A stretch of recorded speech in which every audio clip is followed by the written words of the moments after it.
Hi, everyone. My name is El-Haj-Mahmoud. I'm Senior Principal Architect at ARM, and my colleague. I'm Peter Pouliot, Developer Advocate here at Ampere Computing. And in this session, we are going to talk about the ARM firmware standards and how that enables open source firmware and how we collaborate with Ampere to enable that on Ampere-based servers. So I'll start by talking about something called ARM SystemReady. You may have heard of ARM SystemReady. It was mentioned in the keynote and in several of our other presentations and in the other tracks. ARM SystemReady is a program, is a certification program from ARM that is based on standards and requirements that ARM and the ecosystem define in order to enable software to just work on ARM servers. So it started as a server-ready program targeting specifically servers, and then recently expanded to include IoT, edge, infrastructure type devices as well. And the idea is to break the model of customized SDK and BSP firmware and operating system for every device that locks those developers for that device to write applications specific to that software stack of the device, and to have a more standard hardware and firmware stacks implemented so you can have generic off-the-shelf operating systems and port your applications across devices and from the cloud all the way to the edge. The two specific bands or categories of ARM SystemReady that we are covering in this presentation are what we call ARM SystemReady SR and LS. SR in blue and the LS is in yellow. The SR targets most ARM servers that would like to boot a wide variety of operating systems, including Windows, VMware, and variety of Linux and BSD distros that are available for ARM64. So it's for generic off-the-shelf operating systems. You can also have interoperability of old OSs running on newer hardware because of the abstractions through the standard firmware like UEFI, ACPI, and SMBIOS. LS is a variation of the standards that really focuses on hyperscalers and data centers that want to use Linux boot as their main firmware stack for their systems. So it borrows a lot of the standards that are available in SR, so there is a lot of commonality, but then the focus is Linux boot and what are the firmware interfaces that need to be implemented in order to enable booting the final operating systems. A quick run through the categories of requirements that we have that are part of this program. In blue, we talk about the hardware requirements, what we call the base system architecture, BSA. And then we have an addition on top of BSA called the server-based system architecture, SBSA. That is the essential piece of designing an ARM server SoC, silicon, and hardware platform. The very first thing that the silicon partners like Ampere and then the ODMs look at is to be SBSA compliant, so you can have commonality in the expectations of the silicon components and the hardware components and how they are integrated together. For example, PCIe integration, or how the memory management unit is available to the operating system, or what type of interrupt controllers are integrated. So you can have generic drivers in the OSs and not have to customize the OSs for every new silicon. The second set of requirements is the firmware or base boot requirements, BBR. So here we focus on the firmware interfaces to boot generic OSs and hypervisors. Some slight variety in the recipes, what we call recipes in BBR.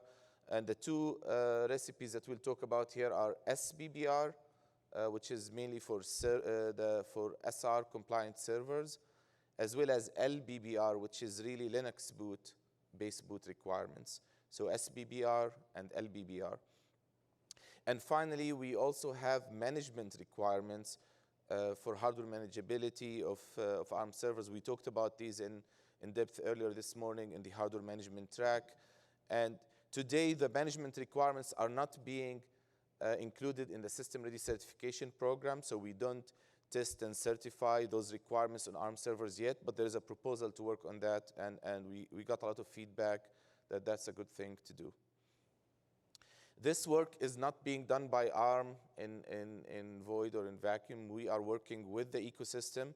So we established what we call the System Architecture Advisory Committee, which is somewhat of an industry consortium for the ARM ecosystem. More than 60 companies from silicon providers, OEMs, ODMs, OS vendors, independent firmware vendors, IP providers, and even the CSP, the hyperscalers and the cloud service providers.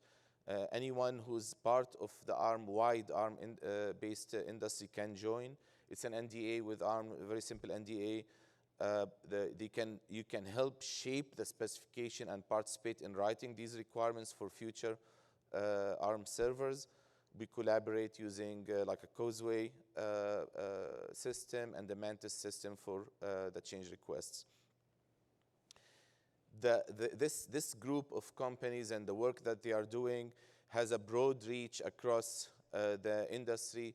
The specifications we work on and come out of that of those sub-teams impact everything from the silicon, like I said, all the ARM-based server chips, or even non-server like edge-based networking gateway devices.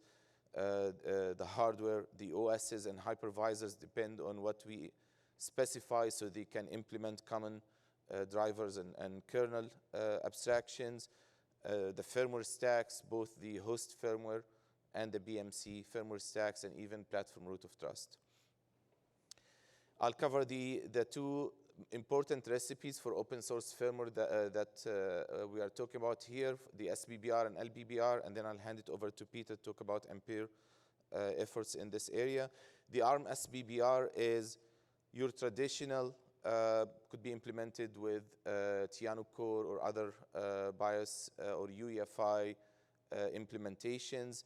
It exposes the full UEFI interfaces, boot services, and runtime services, the ACPI, the SM BIOS, and also there is a secure word implementation, which is ARM Trusted Firmware, or it's now just called the Trusted Firmware Project, not ARM. We're trying to make it an open source project with collaboration from many partners, not necessarily just owned by ARM.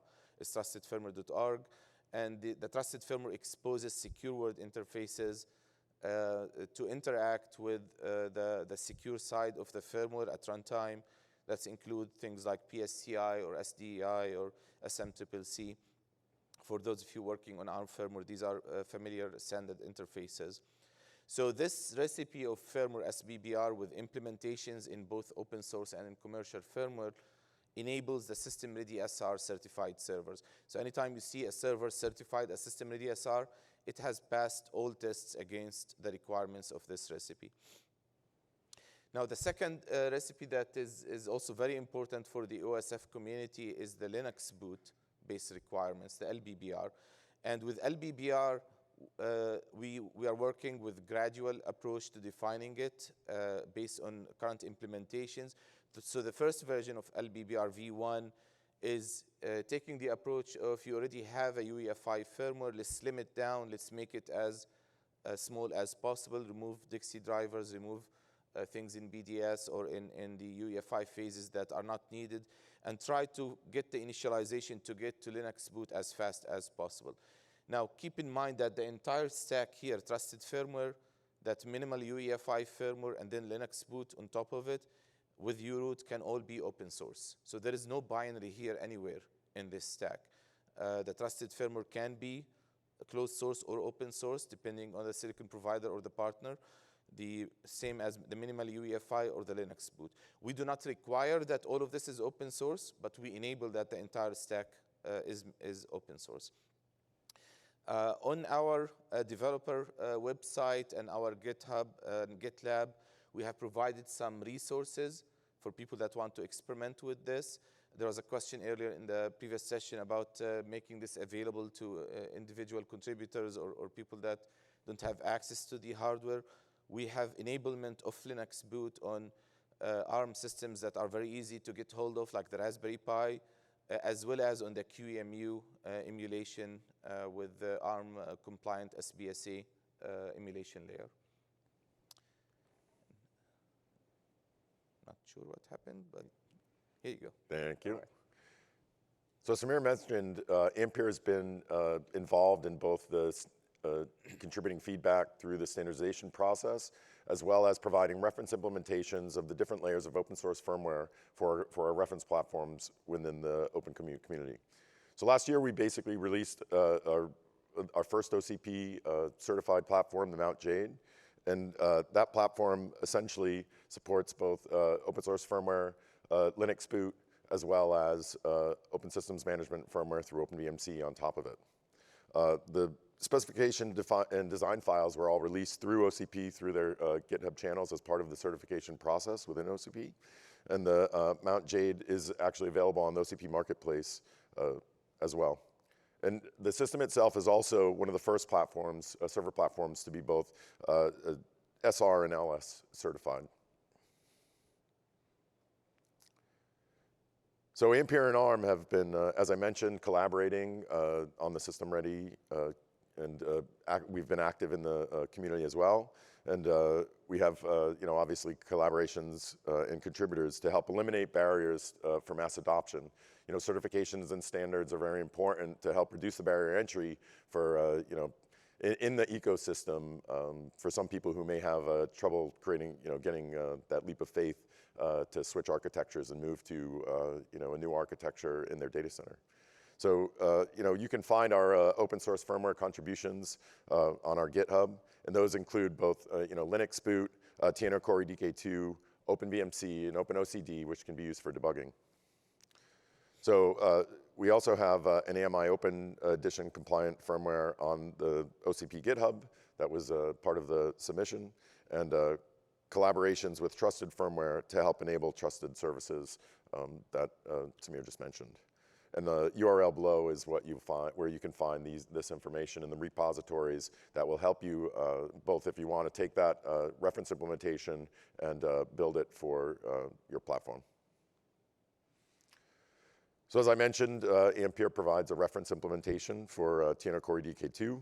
This is a snapshot of our current roadmap that has been going on this year.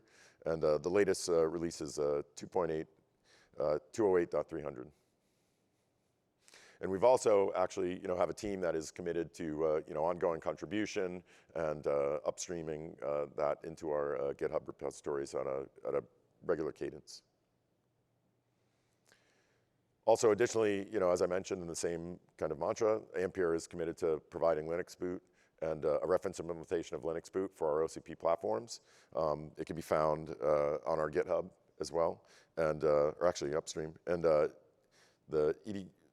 Ampere EDK2 GitHub has a build option enabling Linux boot, which replaces the BDS shell with Linux boot and the uroot UI. If you come to the Experience Center, you can actually see it fully functional on a Mount Jade platform. The URL is also provided below, is where you can find the support integrated into the EDK2 upstream, and the Linux boot executable built directly from the upstream GitHub repo, and information pertaining to that can be found at the GitHub URL provided there. Now for OpenVMC as well, as I mentioned, we have a reference implementation for the OCP platform. You can see it running actually in the Experience Center. And there's also, we have it on another platform that ARM has helped to contribute and bring to the market with AD-Link with an Ampere chip inside, which also has OpenVMC on it. So, some of the work that we continuously do in our cadence of submissions, bug fixes, we have a base Meta Ampere repository and SSIF bridge upstream, and additional codes and patches are released under the Meta Ampere repository as we continue to work on it and upstream over time. And then, as you may have seen in the previous keynotes earlier in the week, our next platform will also, the Mount Mitchell will also be contributed into OCP, and we will have initial support available for that in the Ampere OpenBMC repository for systems management, and there'll be telemetry support via MCTP and PLDM. This is a snapshot of our roadmap for this year on OpenBMC. So if people are interested, they can take a deep look, and you can check out what we've been working on. Additionally, as some of you may have seen, HP has released the RL300 Generation 11, and that also has open system firmware enabled on top of it. It's one of the first enterprise platforms that can actually get OpenBMC and consume Linux boot. In the case of OpenBMC, directly from the factory, when you purchase it. You can go to the Experience Center and actually see it fully functional with open systems firmware on it, provided by HP.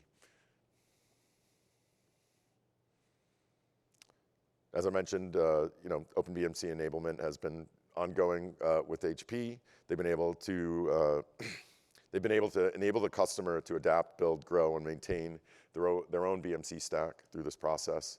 HPE will help transfer the ownership process to enable you to install the OpenBMC implementation on the RL300. And additionally, HPE transfers that ownership. The ownership process was designed with the security built in, maintaining the silicon root of trust from HPE, and it uses a series of trusted handshakes from the lowest level firmware to the BIOS and software to ensure a known good state. These built-in security features help to prevent and detect cyber attacks, so you can securely transfer and update OpenBMC environment on the HP ProLiant. Now, like I said, the demonstration that they're showing in the Experience Center actually shows this full life cycle from a Pixie process, and it's, you can come see it in real time and working at the booth. So, continuing on the completing the transfer of ownership process, the consumer of the HP platform is actually in control and has the ability to leverage the OpenBMC community to the fullest. And actually, if you want to start taking advantage of OpenBMC on HP ProLiant servers, you can contact HPE technical experts, and they're available to walk you through the process of implementation. And as I mentioned, you can actually see all that implementation and process of updating it in real time over the network in the Experience Center. Ampere also works on OpenOCD. OpenOCD comprises open source software that supports JTAG debugging, in-system programming, and boundary scan testing, primary targeting embedded devices using third-party debugging adapters. Ampere provides OpenOCD patches that add support for Ultra, Ultramax, SM Pro, PM Pro, and ARMv8 debug ports, and also access ports. We also previously had added support for our legacy, now legacy chip, EMAG. There's also ARMv8 system register access, improved instruction step support, ARM debug interface, including class 9 ROM table, table large physical addressing AXI access, and then, as I mentioned, some of our older platforms, and Ampere Ultra Family LCS support. We currently have OpenOCD version 3.2, and you can find that information on our in the Ampere OpenOCD repository under our GitHub. And as I said, we're committed to having ongoing releases and ongoing contribution to the project. So once again, if you go to the OSF Experience Center, you'll see a Mount Jade platform. Running on that platform is a combination of Tiano Core DK2, Linux boot, booting into Ubuntu 22.04, and OpenBMC. And as I mentioned, we also, actually I think I have a slide for that. Directly across from us is as I said, the HP RL300. And then the other platform which we have there, which I find really exciting, is the AD-Link platform. The AD-Link platform ships with open firmware on it by default, so Tiano Core DK2 and OpenBMC. And if you come and look in the Experience Center, we have it actually there running Windows Client. So it's a great testament to the diversity of software running under, running on top of open firmware And I think it shows a great level of diversity for AIR64 platforms. You can find further information about this platform right there if anybody's interested in purchasing it. It's quite a phenomenal workstation. And then, obviously the call to action, we've had a bunch of, it's a little late for some of these, but we've had a bunch of different sessions here at OCP this week, which you can find here. You can come see us in the Experience Center, where we'd love to talk to you more about our experiences using this technology, and we'd love for you to come and play with it yourself. So thank you very much. Thank you. And not to mention also that the SystemReady program is open if you'd like to work on hardware to certify ARM-based systems with SystemReady, or would like to join that ecosystem I talked about earlier, the System Architecture Advisory Committee. You can contact us at that website. Thank you. Any questions? I have a very simple question. Sure. I heard a lot about Ampere's cloud native. What is the definition of a cloud native for Ampere's either BIOS or platform or CPU? So the way that I would describe it is is a lot about our philosophy about how we design and architect our chips and the choices that we make for our platforms, right? So in the case of our chips, right, when we first started the company, we looked at the cloud infrastructure industry and how they consume those resources, right? So for us, we want predictability, right? Scalability, and obviously, sustainability, right? So, from a predictability standpoint, we say, hey, we look at it as that's it. We deliver, want to deliver a consistent frequency across our cores, right? So that way, as the cloud infrastructure providers are cutting up those resources and providing it to their consumers, we can ensure that they're getting the same quality of, processing throughout the ecosystem without fluctuation of the frequencies across the cores. From a that was predictability. From a performance perspective, obviously, we have the highest core density in the industry. So, and what that does is it gives us the ability to deliver platforms that allow you to save on real estate, put more compute power in the rack, right? And we do that in a way with maximum efficiency, right? So that's touching on the power usage of the actual platform. So in some cases, we can, reduce the size of your infrastructure by creating a more dense environment in the rack, right? And essentially allowing you to save on real estate space as you, to allow you to grow and add actually more compute into your data center infrastructure. Now, from an open systems firmware perspective, Ampere takes the philosophy that we like to be an open source, contribute upstream first, and so from that perspective, and obviously, all the clouds, with the exception of, Microsoft, they are built using a lot of open source firmware. From a consumer perspective, for people using, cloud resources, there's a lot of open source firmware consumed on top as well, and also within the layers of management of those resources, right? So we look at it as, in our approach, basically being able to enable our platforms to have the choice, and consumers of our platforms have a choice to either use proprietary firmware or open source firmware. It gives an ability to be able to, for those cloud providers to determine the best path of them for using, the firmware with our platforms.